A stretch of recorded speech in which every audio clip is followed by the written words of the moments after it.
চৈত্র মাসের শুক্লপক্ষে প্রতিপদ তিথি থেকে চৈত্র নবরাত্রি শুরু হয়। এই নবরাত্রি ষষ্ঠী থেকে দশমীর মধ্যে হয় বাসন্তী পুজো। শরৎকালে দেবী দুর্গার অকাল বোধন শুরু হবার আগে বাসন্তী পুজোই ছিল বাঙালির আদি দুর্গাপূজা। সপ্তমী থেকে দশমী এই 4 দিন ধরে চলতো মা দুর্গার আরাধনা। বসন্তকালে হয় বলে এই পুজোর নাম বাসন্তী পূজা। শরৎকালে শারদীয়ার শেষ 4 দিন যেরকম মা দুর্গার পুজো করেন বাঙালিরা, তেমনি চৈত্র নবরাত্রির শেষ 4 দিন ধরে চলে বাসন্তী পূজা। রাধে রাধে বন্ধুরা, আপনাদের সকলকেই জানাই আমার ও আপনাদের ছোট্ট একটা পরিবারের স্বাগত। আশা করি আপনারা ভালো আছেন এবং সুস্থ আছেন। আজকের এই ভিডিওতে জেনে নেব 2026 সালে বাসন্তী পূজার পূর্ণাঙ্গ সময়সূচি।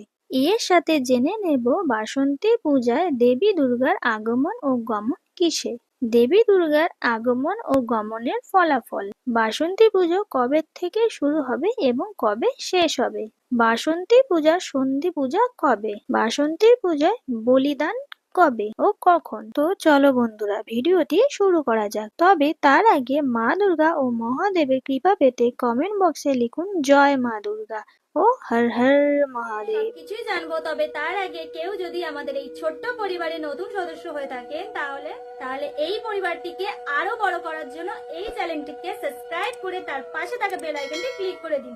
তার পাশে অল নোটিফিকেশনটা ক্লিক করে দিন, যাতে আমি নতুন ভিডিও ছাড়লে আপনার কাছে যায় সর্বপ্রথম।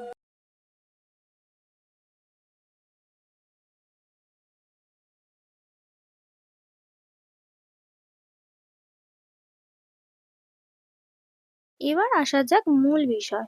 বসন্তের আগমনে প্রকৃতি যখন নতুন সাজে সেজে ওঠে, তখনই ধরণীতে আগমন ঘটে দেবী দুর্গার আদি রূপে। বাঙালির 12 মাসে 13 পার্বণের মধ্যে অন্যতম গুরুত্বপূর্ণ উৎসব হলো বাসন্তী পুজো, যা চৈত্র মাসের শুক্লপক্ষে পালিত হয়। শাস্ত্র মতে এটি দেবী দুর্গার মূল আরাধনার সময়। এই 9 দিনে মা দুর্গার 9টি রূপ, যেমন শৈলপুত্রী, ব্রহ্মচারিণী, চন্দ্রঘণ্টা, কুষ্মান্ডা, স্কন্দমাতা, কাত্যায়নী, কালরাত্রির, মহাগৌরী এবং সিদ্ধিদাত্রীর পুজো করা হয়। এটি বিশ্বাস করা হয় যে নবরাত্রির সময় উপবাস, মন্ত্র জপ করা এবং দেবীর উপাসনা জীবনের নেতিবাচক শক্তি দূর করে এবং বাড়িতে সুখ ও সমৃদ্ধি নিয়ে আসে। জ্যোতিষশাস্ত্র অনুযায়ী এই বছর চৈত্র নবরাত্রির 3টি গুরুত্বপূর্ণ শুভ যোগের মাধ্যমে শুরু হচ্ছে। এর মধ্যে রয়েছে শুক্লা যোগ, ব্রহ্মযোগ এবং সর্বার্থ সিদ্ধি যোগ। জ্যোতিষশাস্ত্রে এই যোগগুলি খুব শুভ বলে মনে করা হয়। 2026 সালে বাসন্তী পুজোতে দেবী দুর্গার আগমন ও গমন। মায়ের আগমন। 2026 সালে বাসন্তী পুজোতে মায়ের আগমন সপ্তমী তিথিতে, বুধবার। শাস্ত্র অনুযায়ী বুধবার সপ্তমী তিথি পড়লে মায়ের আগমন হয় নৌকোয়। ফলাফল। নৌকায় আগমনের ফলাফল হলো শস্য বৃদ্ধি ও জলবৃদ্ধি, অর্থাৎ পৃথিবীতে সুবৃষ্টি হবে এবং ফলন ভালো হবে। তবে অতিরিক্ত বৃষ্টির ফলে বন্যার সম্ভাবনাও থাকবে। মায়ের গমন। বিজয়া দশমী পড়েছে শনিবার। শনিবার দশমী হলে দেবীর গমন হয় ঘটকে বা ঘোড়ায়। ফলাফল। ঘোড়ায় গমনের ফল হলো ছত্রভঙ্গ। এর অর্থ হলো সামাজিক বা রাজনৈতিক অস্থিরতা, বিশৃঙ্খলতা এবং যুদ্ধ বিগ্রহের আশঙ্কা। 2026 সালে বাসন্তী পূজার পূর্ণাঙ্গ সময়সূচি। মহাষষ্ঠী তিথি পড়েছে 9 চৈত্র 24 মার্চ মঙ্গলবার। এই দিন মাকে আমন্ত্রণ জানানো হবে। ষষ্ঠী তিথি শুরু হবে 8 চৈত্র 23 মার্চ সোমবার রাত্রি 9:37 থেকে। ষষ্ঠী তিথি শেষ হবে 9 চৈত্র 24 মার্চ মঙ্গলবার রাত্রি 7:13 মধ্যে। মহাসপ্তমী তিথি পড়েছে 10 চৈত্র 25 মার্চ বুধবার। এই দিন হবে নবপত্রিকা স্নান ও মহাসপ্তমীর পুজো। সপ্তমী তিথি শুরু হবে 9 চৈত্র 24 মার্চ মঙ্গলবার রাত্রি রাত্রি 7:13 থেকে। সপ্তমী তিথি শেষ হবে 10ই চৈত্র 25শে মার্চ বুধবার বিকেল 4:49 মধ্যে। মহা অষ্টমী তিথি পড়েছে 11ই চৈত্র 26শে মার্চ বৃহস্পতিবার। অষ্টমী তিথি শুরু হবে 10ই চৈত্র 25শে মার্চ বুধবার বিকেল 4:49 থেকে।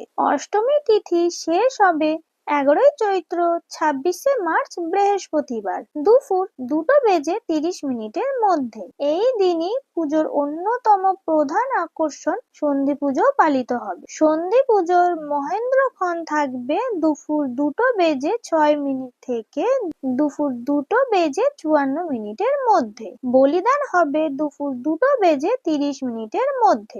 মহানবমী তিথি পড়েছে 12ই চৈত্র 27শে মার্চ শুক্রবার। নবমী তিথি শুরু হবে 11ই চৈত্র 26শে মার্চ বৃহস্পতিবার দুপুর 2:30 থেকে। মহানবমী শেষ হবে 12ই চৈত্র 27শে মার্চ শুক্রবার দুপুর 12:21 মধ্যে। দশমী তিথি শুরু হবে 12ই চৈত্র 27শে মার্চ শুক্রবার দুপুর 12:21 থেকে এবং দশমী তিথি শেষ হবে 13ই চৈত্র 28শে মার্চ শনিবার সকাল 10:27 মধ্যে। দশমী তিথি পালিত হবে 11ই চৈত্র 28শে মার্চ শনিবার। এই দিন দেবী বিসর্জনও হবে। আজকের এই ভিডিওটি এই অবধি রাখছি, দেখা হবে পরবর্তী video. Thank you for watching in my video. Do like, share and subscribe. যদি আপনাদের কিছু বলার থাকে তাহলে কমেন্ট বক্সে কমেন্ট করে অবশ্যই জানিও। সবাই ভালো থেকো এবং সুস্থ থেকো। দেখা হচ্ছে পরবর্তী ভিডিওতে। শুভরাত্রি।